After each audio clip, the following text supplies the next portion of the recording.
हम इकट्ठे हुए हैं बहुत देर से जो प्रतीक्षित था म्यूनिसिपल इलेक्शंस की अनाउंसमेंट के बारे में। जो चुनाव अब होने जा रहे हैं जिसकी आज आपके सामने हम घोषणा करेंगे, वो 8 म्यूनिसिपल कॉरपोरेशंस हैं जिनके नाम हैं फरीदाबाद, गुरुग्राम, मानेसर, हिसार, करनाल, पानीपत, रोहतक और यमुनानगर। इनके आम चुनाव होने हैं। इनमें मेयर के भी चुनाव होने हैं और सभी वार्डों के चुनाव होने हैं मेंबर्स के। तो इसके अलावा 2 उपचुनाव हैं मेयर के, अम्बाला म्यूनिसिपल कॉर्पोरेशन और सोनीपत म्यूनिसिपल कॉर्पोरेशन।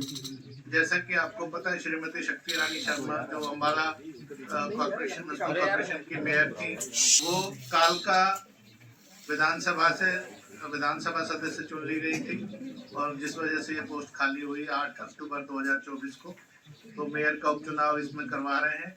इसी प्रकार श्री निखिल मदान जी जो सोनीपत म्यूनिसिपल कॉर्पोरेशन के मेयर थे, वो सोनीपत विधानसभा से निर्वाचित हो गए एमएलए और वो पद भी खाली था मेयर का, उसका भी उपचुनाव होने जा रहा है।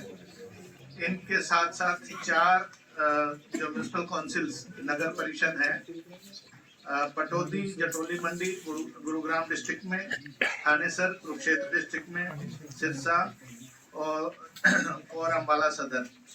ये 4 म्यूनिसिपल काउंसिल्स हैं जिनका चुनाव भी इनके साथ ही होने जा रहा है। और 21 नगर पालिकाएं हैं जिनके चुनाव हम ये आम चुनाव जहां पर होने हैं, इसका मतलब प्रेसिडेंट के भी और उनके वार्ड मेंबर्स के। सभी म्यूनिसिपल काउंसिल जो 4 मैंने बताए उनके भी प्रेसिडेंट्स के और वार्ड मेंबर्स के, और 21 म्यूनिसिपल कमेटियां हैं उनके प्रेसिडेंट्स और वार्ड मेंबर्स के। ये कमेटियां जिलावार इस प्रकार है: अम्बाला जिले में बराड़ा, भिवानी जिले में भवानी खेड़ा, लोहारू सिवानी, फतेहाबाद जिले में जाखल मंडी, गुरुग्राम में फरूख नगर, हिसार में नारनौंद, झज्जर जिले में बेरी, जींद जिले में जुलाना, कैथल जिले में कलायत, सीवन और पुंडरी, करनाल जिले में इंद्री और नीलोखेड़ी, महेंद्रगढ़ जिले में अटेली मंडी और कनीना, नूह जिले में तावड़ू, पलवल जिले में हसीन, रोहतक जिले में कलानौर, सोनीपत जिले में खरखोदा और यमुनानगर में रादौर म्यूनिसिपल कमेटी है। इन 21 म्यूनिसिपल कमेटियों के चुनाव भी इनके साथ ही करवाए जाने हैं। इसके साथ साथ जो बाई इलेक्शंस हैं 2 मेयर के तो मैंने बता ही दिया आपको, सोनीपत और अम्बाला म्यूनिसिपल कॉर्पोरेशन के। जो म्यूनिसिपल काउंसिल सोहना के प्रेसिडेंट का भी उपचुनाव इसमें होना है। सिर्फ प्रेसिडेंट का उपचुनाव है। और इसी प्रकार जो जींद जिले में म्यूनिसिपल कमेटी है सफीदों, इसके वार्ड नंबर 14 का मेंबर का चुनाव होना है। असंध में प्रेसिडेंट का चुनाव होना है करनाल जिले में। तरावड़ी में वार्ड नंबर 5 का चुनाव होना है मेंबर का। कुरुक्षेत्र में इस्माइलाबाद प्रेसिडेंट का चुनाव होना है और लाडवा में वार्ड नंबर 11 के मेंबर का चुनाव होना है। तो ये जो जनरल इलेक्शंस और बाई इलेक्शंस हम करवाने जा रहे हैं उनकी सूची है। अब जो कार्यक्रम है उस पर हम आते हैं।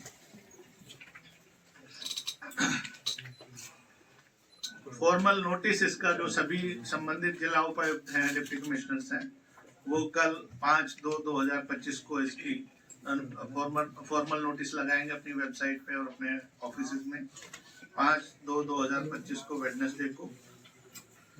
और पानीपत को छोड़ के बाकी जगह जो नॉमिनेशन की प्रक्रिया है वो 11/2/2025 ट्यूसडे से शुरू होगी और 17/2/2025 5 दिन नॉमिनेशन रहेगा वर्किंग डेज में 11 बजे से 3 बजे तक।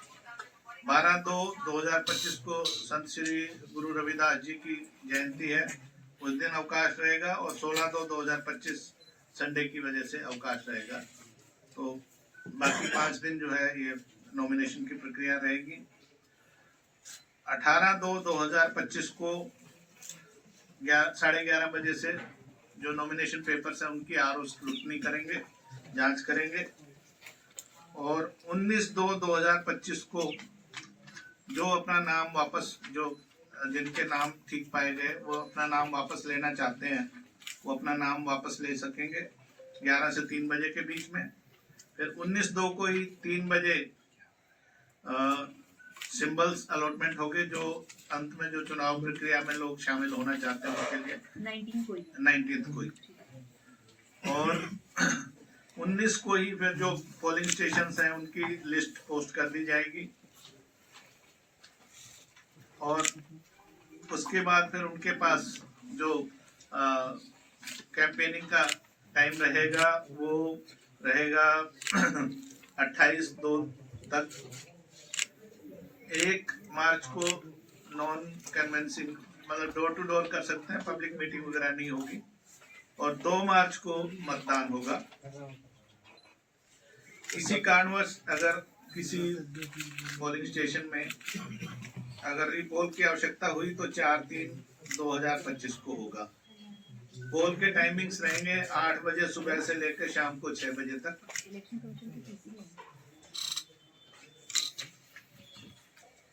इस प्रकार पानीपत जो नगर निगम है उसका भी नोटिस कल जारी होगा, क्योंकि वहां की मतदाता सूची 18 फरवरी को तैयार होके आएगी, फाइनल पब्लिकेशन 19 को सॉरी।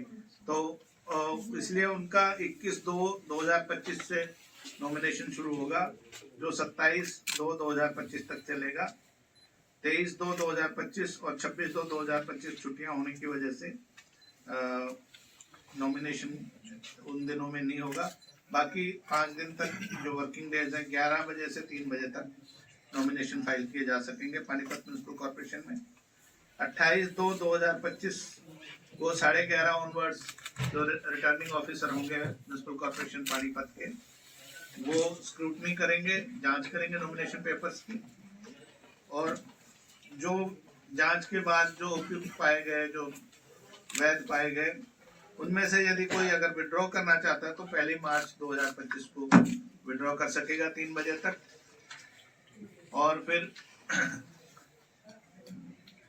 उसी दिन जो है सिंबल अलॉट किए जाएंगे 3 बजे के बाद और 1 मार्च को ही 3 बजे के बाद जो कंटेस्टिंग कैंडिडेट्स होंगे पानीपत म्युनिसिपल कॉर्पोरेशन के, उनकी लिस्ट लगाई जाएगी।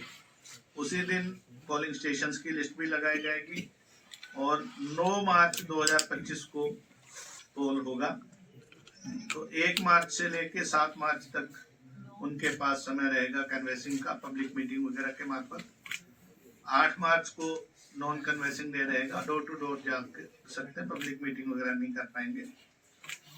अगर रीपोल कोई आवश्यक हुआ पानीपत म्युनिसिपल कॉर्पोरेशन में वो 11/3 को होगा और काउंटिंग सभी की जो पहले 8 म्युनिसिपल कॉर्पोरेशन और बाकी नगर पहले 7 म्युनिसिपल कॉर्पोरेशन है, 2 बाई इलेक्शंस हैं और जो 4 म्युनिसिपल काउंसिल्स और 21 म्युनिसिपल कमेटियां और पानीपत की सबकी मिला के 12 मार्च को काउंटिंग होगी 8 बजे ऑनवर्ड्स और उसी दिन रिजल्ट डिक्लेयर कर दिए जाएंगे संबंधित आरओ द्वारा।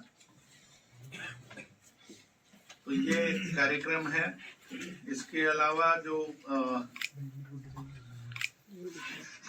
चीजें मैं आपके ध्यान में लाना चाहता हूँ, मॉडल कोड ऑफ कंडक्ट जैसा कि आपको ज्ञात ही है, अभी जब अनाउंस हम कर रहे हैं इसी समय से मॉडल कोड ऑफ कंडक्ट लागू हो जाएगा राज्य में, लेकिन ये उन्हीं एरिया में होगा जो उसका जुरिसडिक्शन है।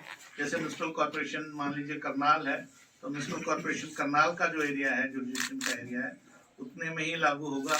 वहां पर चुनाव से संबंधित जो भी अधिकारी कर्मचारी होंगे उनकी इन दिनों में बदली नहीं की जा सकेगी और म्युनिसिपल कॉर्पोरेशन जो चुनाव में जा रही है या काउंसिल या कमेटी, उसके किसी भी एम्प्लॉय या किसी अधिकारी का ट्रांसफर इन दिनों में नहीं होगा।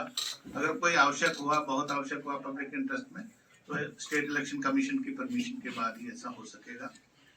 इन संस्थाओं में इन दिनों में किसी नए काम की घोषणा नहीं होगी, कोई नींव पत्थर नहीं रखा जाएगा, कोई उसका उद्घाटन वगैरह नहीं होगा। लेकिन जो रूटीन के काम है या जो काम पहले से चल रहे हैं, डेवलपमेंट के काम है या जो प्रोजेक्ट पहले से चल रहे हैं या बाकी जो रूटीन के काम होते हैं, साफ सफाई और जो भी है, वो यथावत चलते रहेंगे, उनमें कोई बाधा नहीं आएगी।